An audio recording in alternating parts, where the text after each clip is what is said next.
It is good to be back live this week. Last week was throwback week. All we did was do some of the best shows that we have out there, and I have a feeling today's show is going to be one of the best. So when we do throwback down the road, we'll have a good one. I'm thrilled to have my friend, fellow entrepreneur, connector, great dude who loves music just like I do. I'm so pleased to welcome Stephen Heller. Tell me something good. Hey, listen, it's great to be here. Thanks so much. And I watched a few of the Tell Me Something Good videos. And of course, I love you on the daily huddles. But I think I was so excited to be doing today's podcast with you to tell you something good, because you and I were together at the very beginning when this was still just a concept. We didn't even have a logo or a brand yet. I remember whiteboarding in your office a bunch of different ideas, and that was. And you know what a cool takeaway is from that, and I've used this story before, is that we had known each other prior to you wanting to do that. You were an attorney, and I don't know, we got introduced, we knew some of the same people, and you have a very, what I'll call, affable personality. You're always smiling, you're always fun to be around. You're not a negative dude. So I kind of remembered you, but we hadn't spoken in a while. And one of the first people that connected with me on LinkedIn was you. And it was like, hey, this was like in the middle, towards the end of a December. And you said, we should get together in January. I got a new idea that we're going to bake. And that's what we baked. And so why don't you tell people who you are? You know, your timing and your memory of this season is spot on, because I actually formed the company as a legal entity in November. And this is, now the end of November. LinkedIn just popped up that it was our 9-year anniversary as a company. So your memory is spot on, that it was November, December where we were starting all of that brainstorming, and then January we were building the website and off and running. So why don't you tell people who you are, like a little bit of your story and how you came to own a company, which I love the name Brand Liaison, and what you do and how, because I know the stories that you have, people, it's going to resonate with people because you take things in culture, push them up, whether it's a product and or a name that should be put together that nobody else knows how to do. So it's funny because I can't walk through a store. Like, I'm in Home Depot and I'm looking, I can't walk through any store and not be looking at packaging and products and branding because of it. But the company is the Brand Liaison, and we are a licensing agency. So what do we do in licensing? We match brands with products and products with brands. And the reason I say it that way is because half the time we're on the brand side, where we represent some famous brands like Gloria Vanderbilt and Laura Ashley and FUBU. So, Damon John from Shark Tank is a good friend. Bum Equipment. So half the time we're on the brand side, and a bunch of celebrities, Robert Irvine on QVC, and we have on QVC, David Tutera.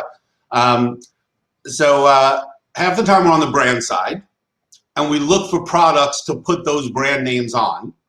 And the other half of the time we're on the product side, where we work with manufacturers of everything from apparel to backpacks and accessories to toys and home goods and stationery and any product that is looking for an established brand name for a different collection, maybe at a different channel of retail or something to differentiate the products. And so I love this conversation because when people hear some of the examples that you have, there's aha moments. There's like, that one should go together. And, like Bailey's, has an ice cream. Okay, that kind of makes sense. So, and then occasionally there's those that don't make sense. so and sometimes the ones that are completely out of the box. Like, I went to a seminar last year, and it was the U.S. Post Office or maybe FedEx doing apparel at Forever 21. And it said special delivery, and the design of the product stood out. But where would you ever think that people would be wearing U.S. Post Office patterns and designs on apparel. And it was probably wildly successful. Wildly successful. Incredible. So give us a couple of examples, if you would, of things that either of you worked on, or what gave you the inclination to get into the space in the first. So actually, the very first, and for people who don't know what licensing is where some owner of some intellectual property, a brand name, an invention, you created a new product or something, and you grant rights in that intellectual property in return, usually for a royalty or something like that. So the best example I always give, and it's actually the first deal we worked on at Brand Liaison, was through you and our mutual friend Ken Waldman. Oh my God, that's right. And we got him, we went for the NFL and the collegiate for those home storage boxes and bins. Wow, that is so true. I forgot all about that. That's great. A perfect example is the NFL. We're all Dolphin fans or Giants, whatever. And so with the NFL, they don't make or sell any product, even the apparel and the T-shirts. Somebody is paying a royalty and has the license. So over the years, we've done a lot of sports licensing with NFL and NBA and collegiate deals. In fact, we got a client the rights for the NFL for T-shirts, sweatshirts, bags, and backpacks for China through NFL International. Yeah. Wow. So sports licensing is something we've done, from the very first deal that we worked on with you, and that was part of the impetus to creating the Brand Liaison, was a vehicle to put those kinds of deals together. And then I think, after that, we talked about Loudmouth and Roland Garros. I know you're a big tennis fan. Oh my God. Wow. You are bringing me back to stuff I hadn't really been. Loudmouth was like, I think that's still around to some degree. Am I right? It is actually, and I'm still in touch with them. And LJ is still with Loudmouth, and Woody's still doing the artwork. And we had a very successful licensing run for many years. And the company's still around. And obviously with the resurgence of golf right now, post-pandemic, I think they're paused for another exciting run. So if I asked you what your top deal was, or the top 3 deals, could you, like, your favorites? What are Stephen Heller's favorite licensing deals? The top ones are easy. So like you go with the old standby, biggest opportunities, Gloria Vanderbilt. We have major programs at Costco. So that kind of volume just dwarfs many other things that we're doing. So her brand name could be put on something that you put at Costco, and that deems it to be different, because I know the Costco buying universe is not easy. The Costco customer knows the brand. Our client, the owner of the Gloria Vanderbilt brand, makes the jeans, but they don't make the sleepwear or the underwear or socks or footwear and handbags. So we've licensed out the brand name for all these other categories, and our licensees then sell. Some sell Kohl's, some sell TJ and off price, but Costco is a major part of the Gloria Vanderbilt programs that we do. So it's fun when you walk through the store and you see one of your properties there. So walk me through the life of Brand Liaison. So you acquire the client, which is Gloria Vanderbilt. Yeah. And then your work is to go see what matches there are with that brand name, what you can put it on. Then who takes it to retail? Who does that work? If we're doing our job properly, and exactly what you said. So when we're on the brand side, and we knew the owners of Gloria Vanderbilt that had been spun out from a bigger apparel company at the time we were speaking with them. So we met with them. We did a deep dive into the brand DNA. We did a deep dive into the brand DNA and the history of the brand, where the brand lives at retail. And we then go out and bring on the partners that match that brand DNA and the goals for the brand. Now, if we're doing our job properly, we're going to the partners that already have strong relationships at many of the major retailers. Got it. So to find the right partner, you want the company that already has the relationships at the places you want to be. But if it's a sports brand, that could be an uphill battle getting an audience, who wants to see that. Yeah, and so they need the relationships there, or sometimes having the right brand can help open that door. If you're calling on TJ Maxx or Burlington, or we're working on a deal now with Echelon, the home fitness brand, and they're well established in Dick's Sporting Goods. And I apologize. Business, man. It's all business, man. That's the way it is. That's the way it is. Was that CBS Music? Oh, that was football. Yeah, CBS Football. I love it. I should have let it ring for you just to. So Echelon, for example, already has a very strong foothold at QVC, at Dick's Sporting Goods, Walmart. So other people that are looking to do, whether it's apparel or fitness accessories, would license that brand, and that may be entree into some of those retailers where the brand is already strong. Got it. I love it. So here we are. It's 9 or 10 months into this pandemic. March 13th, the world changed for everybody.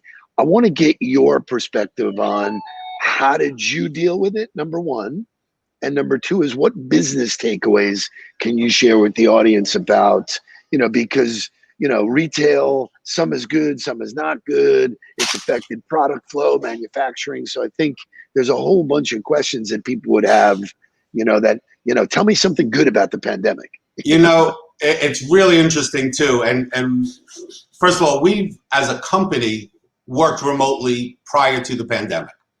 So us working from home and a dog barking or the phone ringing in the background of a Zoom call, we used to have to like try to hide it or get embarrassed if the dog barked. And now you get on a Zoom call, and if a dog barks or a baby cries, you just have to pick up the dog and share it. And it actually gives the other person a little more insight into who we are as people, because we have family, we have, little kids and babies sometimes running around during a call, and it makes it even more personal. But right when COVID hit, because licensing is controlled by licensing agreements and their contracts, and there's commitments from both sides, I did a 1-hour webinar for C-level executives and legal counsel on solutions and really creative solutions to amending license agreements in light of COVID. It has been the single most watched webinar or seminar in Licensing International's history, because I didn't take a side, I didn't have an opinion, I didn't charge, I didn't make any money, and we didn't charge. It was just me sharing a lot of potential solutions. And the theme, I said, is if licensing is a partnership, now is when you need to be a real partner, both sides. And we shouldn't be looking at force majeure clause or going into litigation. Like, what are some win-win business solutions that both sides can kind of roll up their sleeves, work together, and help each other and find winning solutions? So I want to focus on some of that comment, because that was packed with nuggets. Number one is you had knowledge that you could share. That's what social media really is about. You created a stage based on content that you were willing to share. That has a positive influence on how people view you and all of the other things, it's a different world now, and so, I think when people got stuck, they are afraid to get the bad advice because there's some agenda. You did it agenda free. Hey, agenda free. And I wasn't on the licensor side or the licensee side. Right. It was really trying to help everybody just think slightly different. Instead of coming at it from an adversarial or looking at the literal words of the agreement and ending up in a court, which I said, if you're in court, you're both losers. It's a losing, it's a long-term emotional drain. I said, let's find creative solutions that are win-win business solutions, not legal solutions. But it was, yeah, sharing my knowledge. In fact, that one's up on my website, but I have another video on my website that we recorded at the licensing show, how to negotiate a licensing deal. And I spoke to an audience of about 150 people at the licensing show. We gave out a worksheet, and that's loaded with, I love your word, nuggets. That lecture is loaded with nuggets. And a friend of mine came up to me after the lecture and goes, Steve, you're giving away your best secret. You're giving away all of this stuff for free. You shouldn't do these lectures. But, you know, I don't always have my hand out. It comes back in other ways. And I think, like you just said, sharing knowledge and giving of yourself has been one of my keys. Tell you something good. That's been, I think, one of my keys to why the company's been so successful. I'm really glad that we got there because, you know, obviously I'm trying to provide value to my audience through the people I know and that I've worked with and that I admire and respect. And the hardest thing for me as a sales guy, when I first jumped into social media was, okay, I got the advice that, you know, you got to share it. And I was like, what are you talking about? It took me 40 years to develop all this stuff. We need to just give it away. Like, you know, and what tended to happen was that accelerated more people wanting to listen to me. And they go, wow, man, this guy really knows what he's talking about. I did a video at the very beginning of March when everybody was still confused about what was coming. Every single day, I still get likes on that same video. So to your point, and all I did was say to people, hey, listen, if you're asking yourself, should I be prospecting? The answer is hell yes. People need to connect and do. And, you know, so I've taken the word prospecting and flipped it around and saying, I'm just creating opportunity to be friends or to hear what's going on in your life. Or, you know, even if I can answer a question for you, that's real value before the sale. So I'm so glad that you went there. And by the way, that's I think, as an observer watching your career, one of your great keys to success is you've built that rapport. You've even, you know, relationships, and like you said, we knew each other, then we connected, you know, when I started this company, and then, you know, we didn't talk for a few years in between, and we catch up again and bring back memories. But there's always that rapport and that relationship that, hey, I need somebody who's, you know, to do a training or the ultimate connector. I say to somebody, you got to call Steve Nudelberg. There is no better person to call.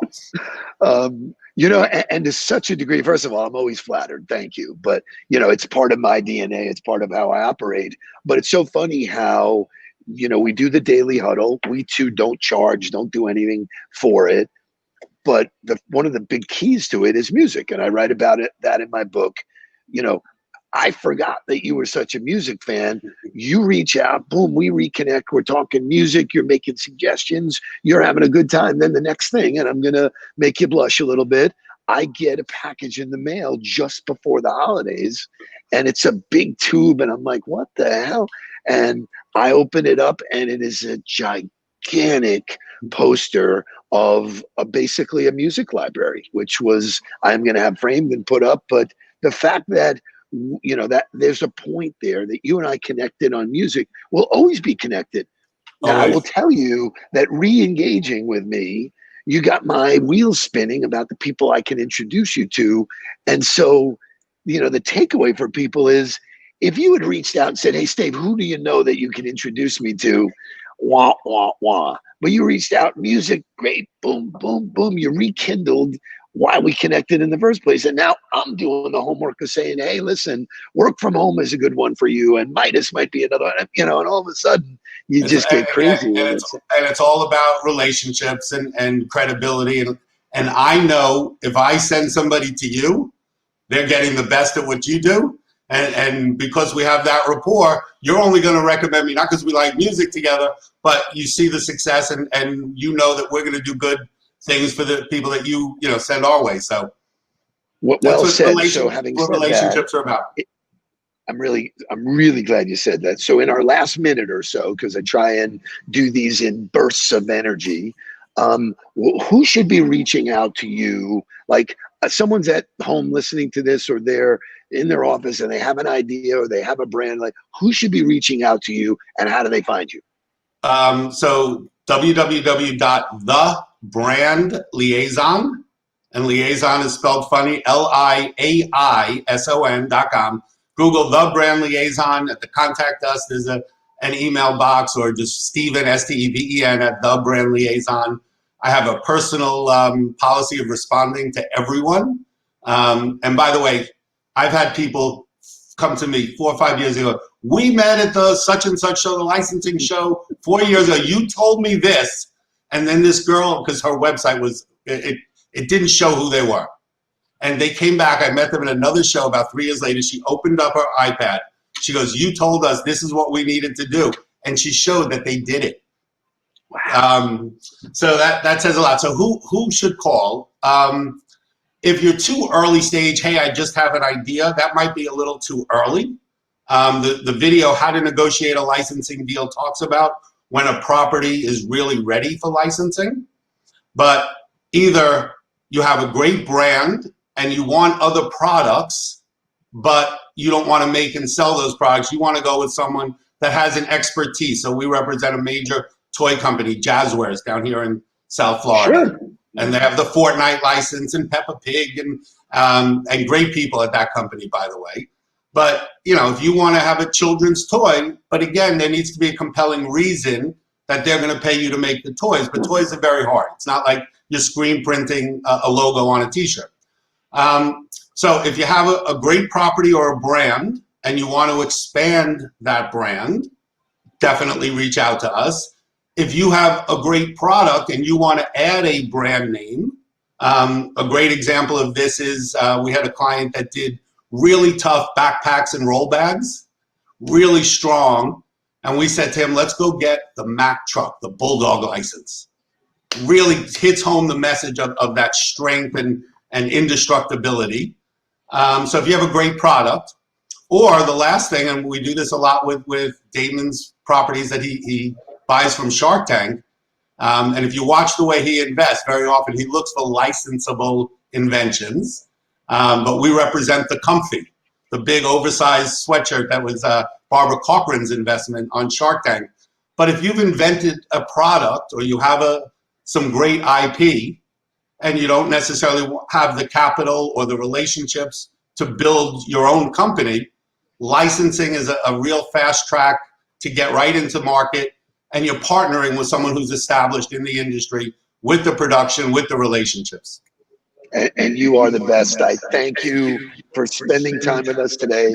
Pretty awesome. That was all good. Love spending time with you, and always something good comes out of it with you. See you soon.